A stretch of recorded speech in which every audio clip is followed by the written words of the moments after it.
Retour sur les élections en Irak. La liste du Premier ministre remporte une large victoire. Il briguait un second mandat. Notre invité, c'est Michel Fayad. Bonjour, vous êtes professeur de géopolitique à l'Institut français du pétrole et des énergies nouvelles. L'Irak qui a connu une stabilité ces dernières années après plusieurs décennies de guerre et de répression avec l'époque Saddam Hussein. Avant de parler des élections, est-ce qu'aujourd'hui vraiment en Irak on est dans une situation démocratique ou est-ce qu'il y a une certaine fragilité derrière ces élections à regarder? Il reste encore une fragilité parce qu'il y a de l'argent qui circule dans le pays, parce que les Iraniens veulent toujours influer, donc ils payent les proxys qu'ils ont, c'est-à-dire les H et Charbi et leurs relais politiques. Et puis il y a également les États-Unis qui essayent de faire une certaine pression pour justement contrer l'influence iranienne. Donc il y a quand même des enjeux et des influences étrangères et même saoudiens qui essayent de jouer à nouveau un rôle à travers la minorité sunnite. Donc il y a quand même énormément d'influences qui pèsent sur les élections, mais en tout cas, bien sûr, c'est beaucoup plus démocratique. Oui, c'est quand même une élection organisée officiellement avec les gens qui vont voter. L'engouement de beaucoup d'Irakiens. Alors vous dites l'engouement, on est quand même sur des taux, on est autour de 50% de participation. Même un peu plus, 55%. Mais vous dites engouement. Oui, parce que par rapport aux dernières élections, il n'y en avait que 41%. Et il y a eu en plus le boycott de Moqtada al-Sadr, qui est le leader chiite qui avait remporté les dernières élections. Donc malgré son absence, son boycott à ces élections, il y a un taux de participation encore plus élevé. Donc ça montre quand même un certain engouement de la part de la population. Et même côté kurde, la participation en fait augmente à plus de 60%. Donc il faut voir à mon avis tous les éléments. Anaïsa Capellini. Donc le Premier ministre est soutenu par des partis et des factions chiites liées à l'Iran. Donc il y a encore effectivement, si ce n'est pas une mainmise, du moins une influence de l'Iran sur la région. Vous pensez que ça va se reproduire pour le deuxième mandat du Premier ministre ?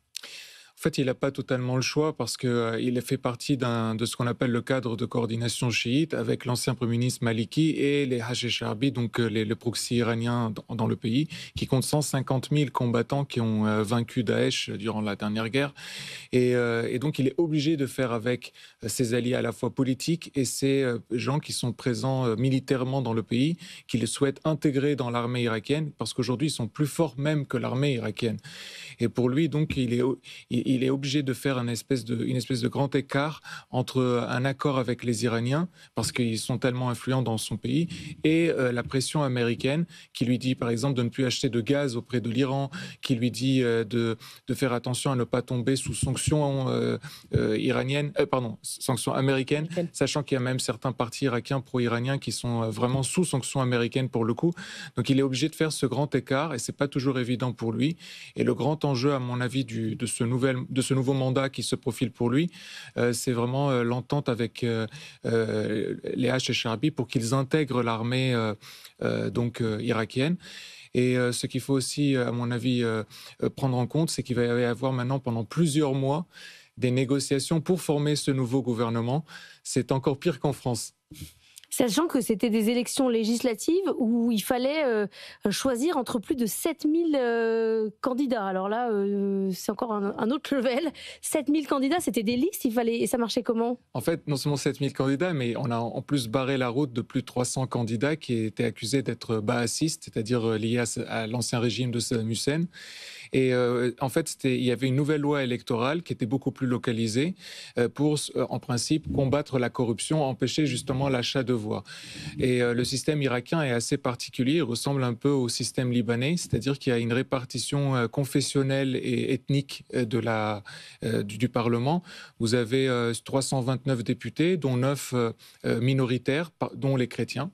Et donc les 320 autres sont répartis à la hauteur de 65% de chiites, 15% de Kurdes et 20% de sunnites. Ah oui. Et donc, il y a tout un schmilblick, disons, à se mettre en place, sachant que le président de l'Irak est généralement kurde, le Premier ministre est donc chiite, et c'est lui qui contrôle l'exécutif, et le président du Parlement, lui, est sunnite.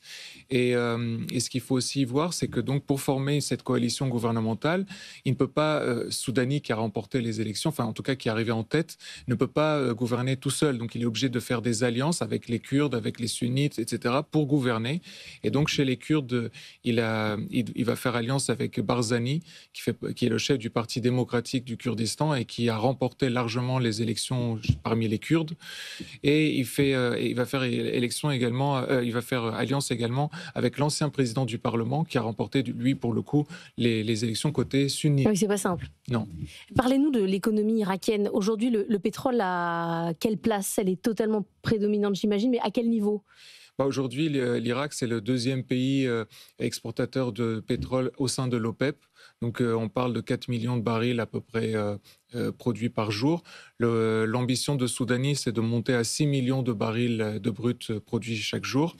Mais pour cela, il doit attirer les investissements. Et vous savez aussi qu'il est quand même de plus en plus compliqué pour les entreprises européennes et même américaines, du fait de la pression écologique, environnementale, d'investir donc dans le pétrole.